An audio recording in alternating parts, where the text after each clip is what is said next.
saya juga sampaikan, baru aja saya pelajari ya. Jadi siapa yang akan saya beritakan di sini? Ya tentunya tentang Tuhan Yesus. Tetapi apa hubungannya? Nanti kita lihat. Ini ada tercatat di Alkitab, dan ini merupakan cerita Alkitab. Siapa? Kisah Hulda. Sama-sama katakan Hulda. Bukan Huluk, Hulda. Beda. Kalau Huluk itu Avenger. Hulda, mana nih gambarnya? Ada di Alkitab, namanya juga disebut, dan itu ada di Perjanjian Lama. Kalau Bapak Ibu tahu Perjanjian Lama itu ditulis dengan huruf bahasa aslinya adalah Ibrani, ya. Perjanjian Baru ditulis dengan bahasa Yunani. Nah, bahasa Ibrani kuno aslinya tidak ada huruf vokal. Makanya kita bisa sebut Abraham, orang di sono di luar Ibrahim, betul kan? Itu macam-macam seperti itu, dan itu tidak ada salahnya karena memang tidak ada vokal. Jadi saya lihat Hulda, terus ada orang kasih nama anak Hilda. Kira-kira diambil inspirasi sini nggak? Saya juga kurang tahu ya. Tapi kalau dilihat huruf konsonannya sama, betul ya? HLD bisa, Hildi, Hilda, Hulda bisa. Nah, tapi Alkitab mencatat Hulda, bukan Hilda. Nabi perempuan di zaman Raja Yosia. Jarang nih. Siapa yang udah pernah dengar kisah ini? Belum ada kan yang pernah dengar kisah ini Hulda? Karena saya juga baru khotbahkan hari ini, ya, baru mempelajari tentang Hulda. Ini cocok kalau ibadah kaum wanita, Hulda. Yosia, Raja Yehuda. Kitab Taurat ditemukan kembali, berarti pernah terhilang. Ayat yang pertama saya bacakan. Yosia berumur 8 tahun pada waktu ia menjadi raja, dan 31 tahun lamanya ia memerintah di Yerusalem. Nama ibunya ialah Yerida binti Adaya dari Bozkat. Ia melakukan, perhatikan, apa yang benar di mata Tuhan. Jarang juga orang ceritain Yosia dengan lengkap ya. Dia melakukan apa yang benar di mata Tuhan dan hidup sama seperti Daud, bapak leluhurnya, dan tidak menyimpang ke kanan atau ke kiri. Kalau saudara baca selanjutnya itu juga banyak. Daud diceritakan memang hidup benar, tapi dikecualikan kasusnya dengan Uria. Itu doang. Jadi Daud melakukan yang benar, dia minta ampun, dia bertobat sungguh-sungguh. Cuma kasusnya Uria itu yang buat dia cacat.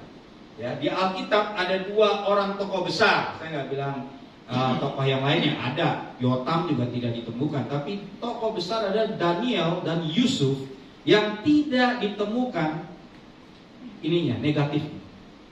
Keborokannya tidak ada di Alkitab.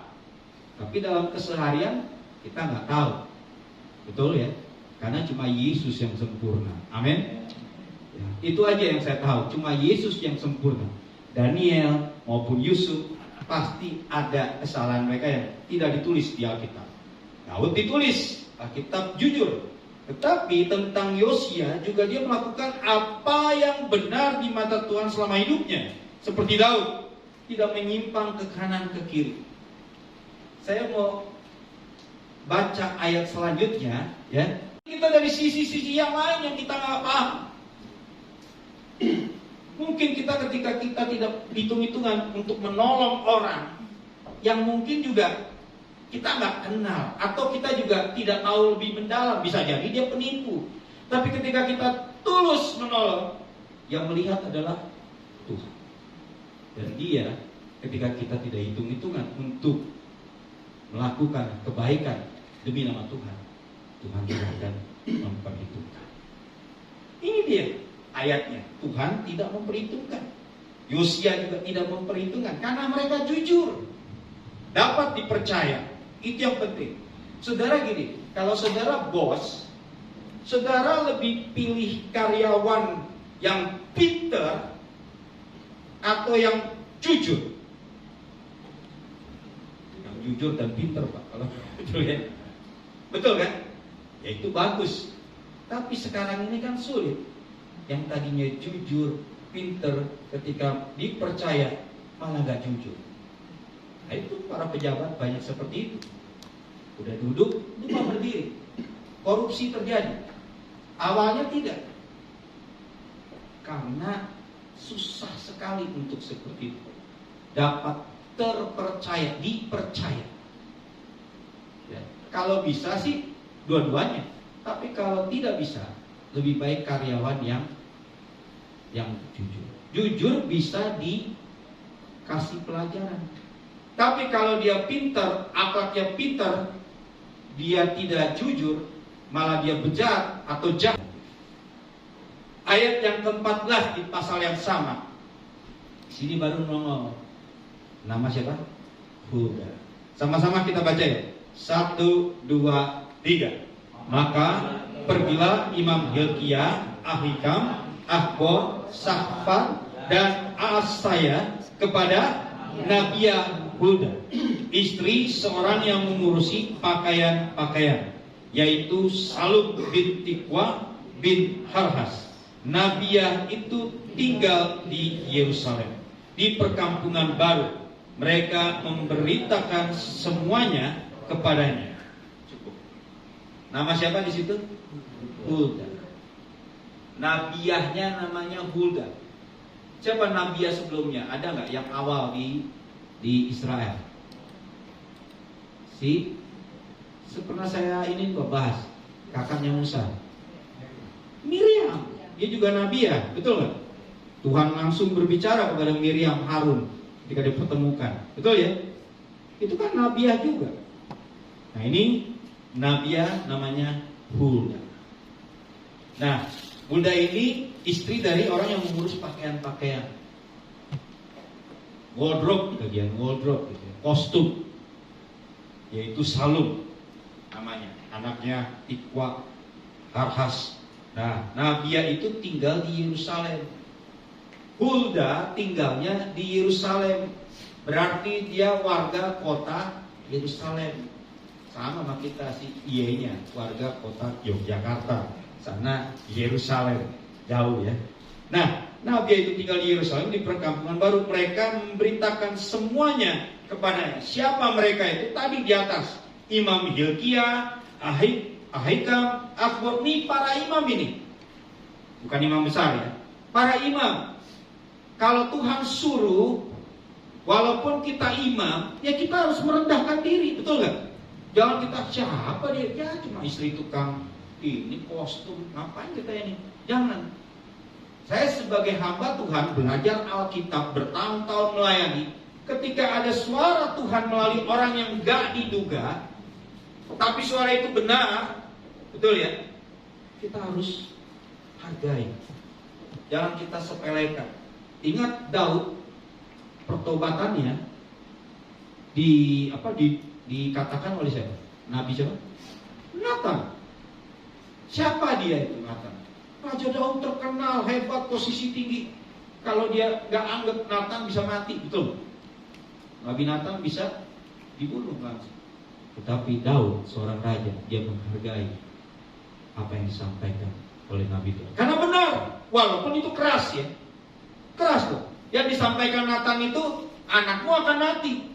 Saudara, sebagai raja, orang berduit, konglomerat, tiba-tiba seorang hamba Tuhan datang, Pak, anakmu mati. Kurang ajar, pengawal, polisi tangkap dia. Mungkin begitu. Jujur, itu pengusaha, apalagi raja. Tapi dia mau merendahkan diri. Ini konsep yang perlu kita belajar. Dan di sini juga Hulda menyampaikan berita malapetaka. Ngeri sekali. Berita malapetaka kerajaan Yehuda. Kalau saudara baca lengkap ya, saya nggak terlalu ngajak baca lengkap, tapi potong-potong yang penting saudara tahu. Nah, ayat yang ke-19, ayat yang terakhir sampai 20 ya. Yuk kita baca sama-sama. 1, 2, 3. Oleh karena engkau sudah menyesal dan engkau merendahkan diri di hadapan Tuhan pada waktu engkau mendengar hukuman yang kufirmankan terhadap tempat ini, terhadap penduduknya, bahwa mereka akan mendahsyatkan dan menjadi kutuk, dan oleh karena engkau mengoyakkan pakaianmu dan menangis di hadapanku, aku pun telah mendengarnya. Demikianlah firman Tuhan. 20. Sebab itu sesungguhnya aku akan mengumpulkan engkau kepada nenek moyangmu, dan engkau akan dikebumikan ke dalam kuburmu dengan damai, dan matamu tidak akan melihat segala malapetaka yang akan kudatangkan atas tempat ini. Lalu mereka menyampaikan jawab itu kepada raja. Di sini ya dari aplikasi ya.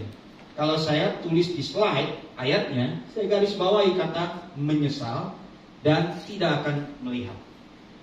Perhatikan, nah ini.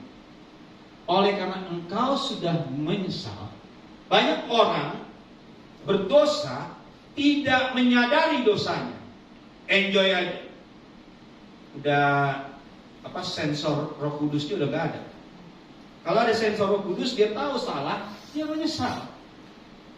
Akibatnya apa? Kita melihat tidak akan melihat malapetaka.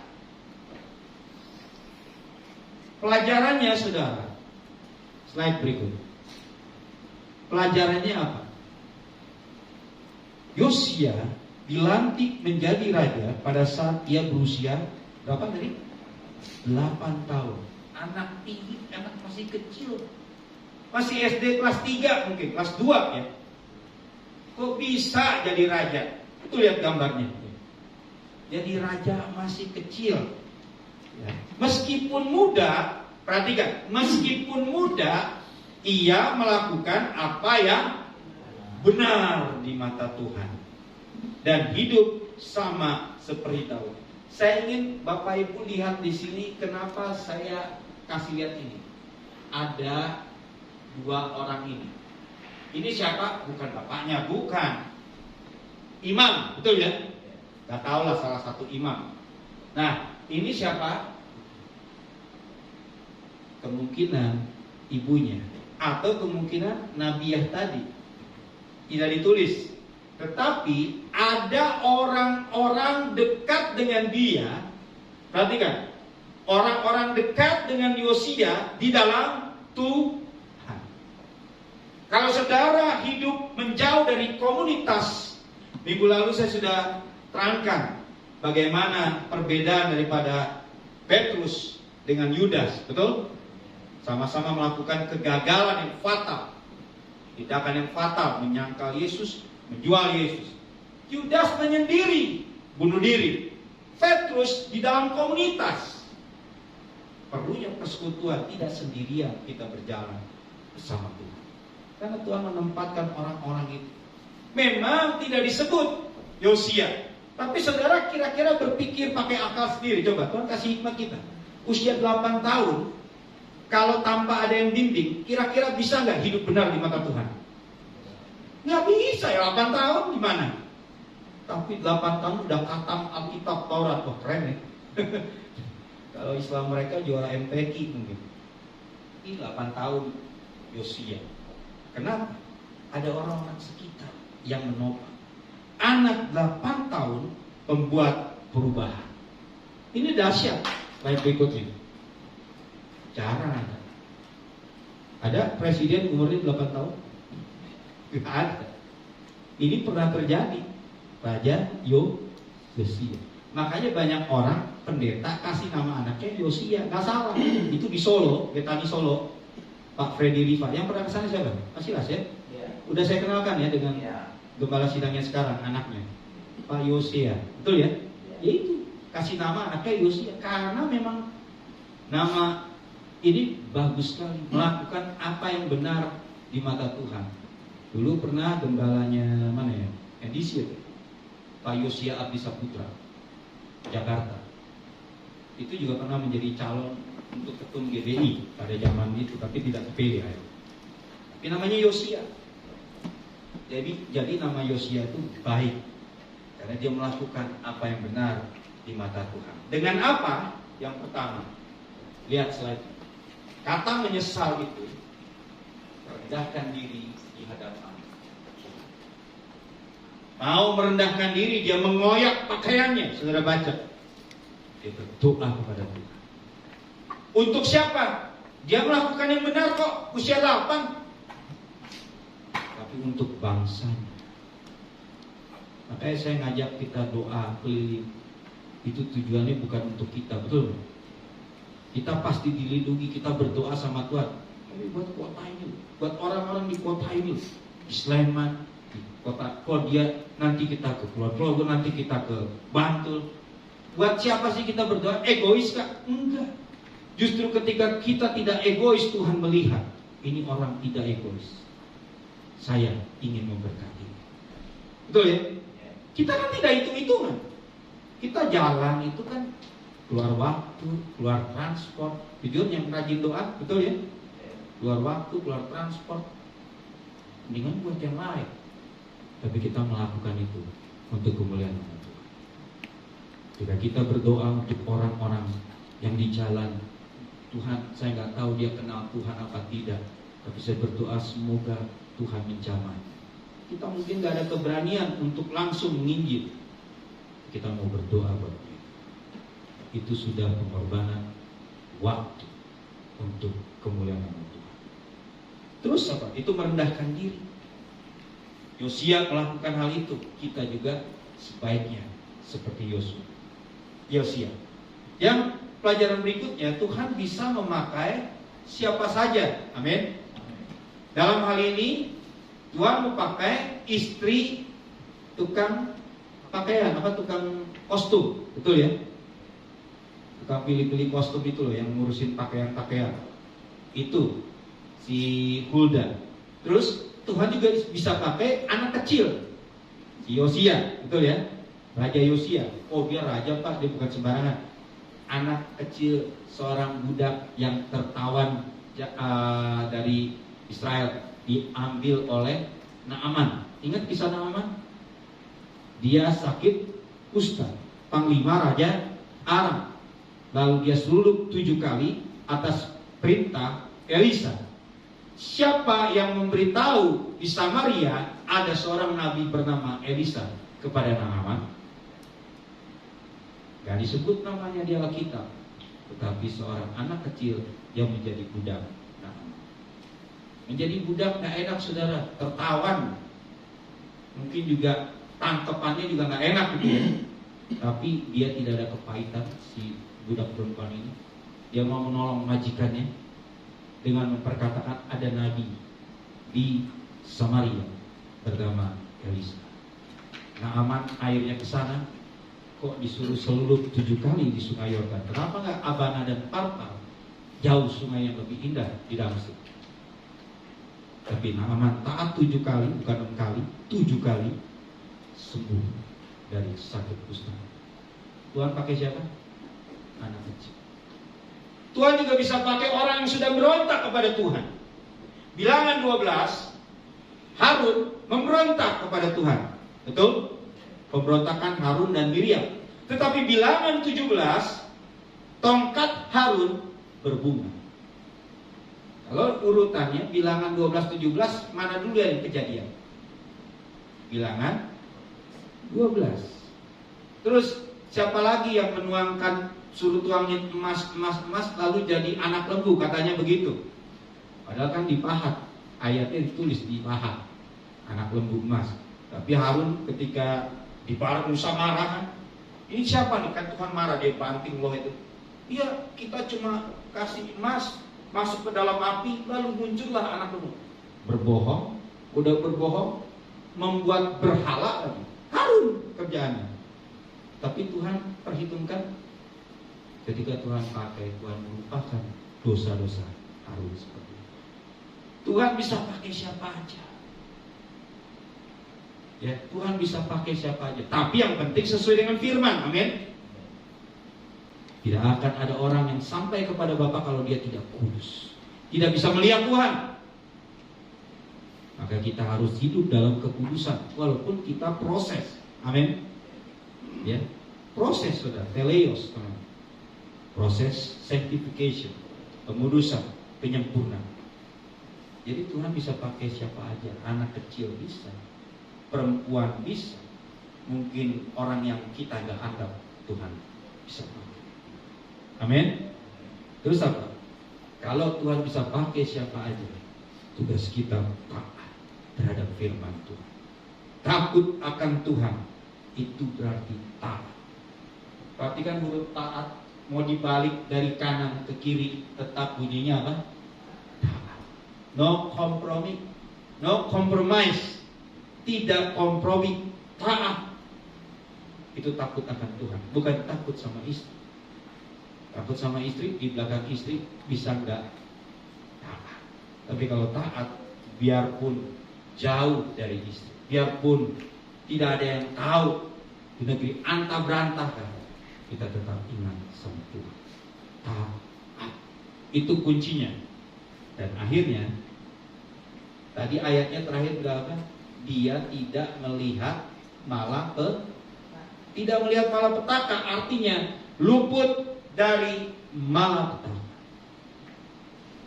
Ya mati memang, usianya muda. Berapa matinya Yosia? 8 tahun jadi raja. 31 tahun memerintah. 8 tambah berapa? 31. Berapa? 39. Gak nyampe 40 sudah berpulang.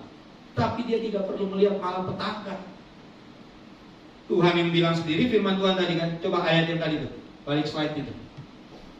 Ayat yang terakhir bagian 19-20. Oh, nah ini.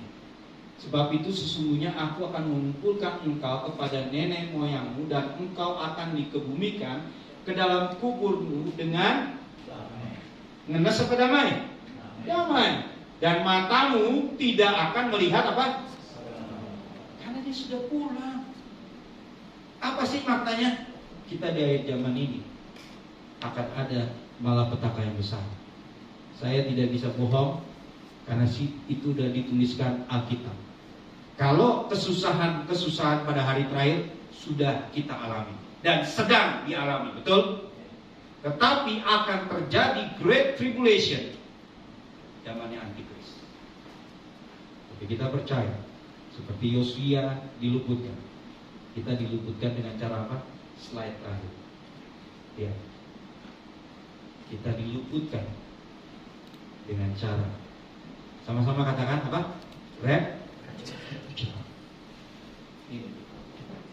Enggak melewati 7 tahun masa sengsara. Awal sengsara, terus sengsara besar.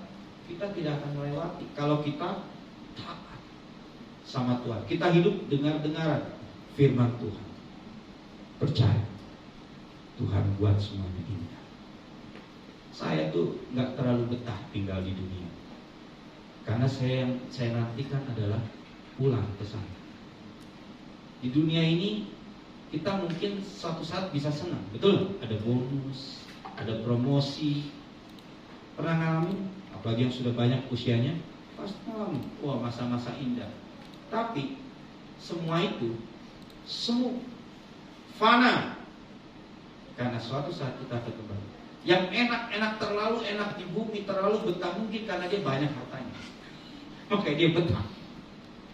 Ya, tapi Yesus bilang orang kaya sukar sekali masuk ke dalam kerajaan karena hartanya banyak. Yang dia prioritaskan bukan surga, harta itu. Saya mau kasih kita satu pandangan level up yang lebih lagi dari orang-orang seperti itu. Orang dunia mungkin bisa bergaya pakai ini, tapi levelnya masih memikirkan harta dunia. Kita pikirkan harta surga. Karena di mana hartamu berada, di situ hatimu berada. Kumpulin harta di dunia tidak salah, tapi kalau kita fokusnya di situ, mengat dan karat merusak, pencuri datang dan mencuri. Yesus yang mengatakan kita siap sedia untuk kesana. Bukan kita tidak boleh mengumpulkan di sini, tidak boleh kita di sini malas-malasan juga, kita harus bekerja, tapi untuk menjadi berkat. Karena itulah yang mengumpulkan harta di surga. Dan kalau waktunya tiba, masa sengsara itu sudah segera, nggak lama lagi, ya Antikris muncul. kita diluputkan. Kita tidak perlu dicap 666. Kita tidak mengalami yang namanya susah belajar tanpa 666. Karena kita sudah naik bersama Tuhan Yesus. Mari kita berdoa sambil musik. Kita akan perjamuan kudus. Ini juga bagian ketaatan perjamuan kudus.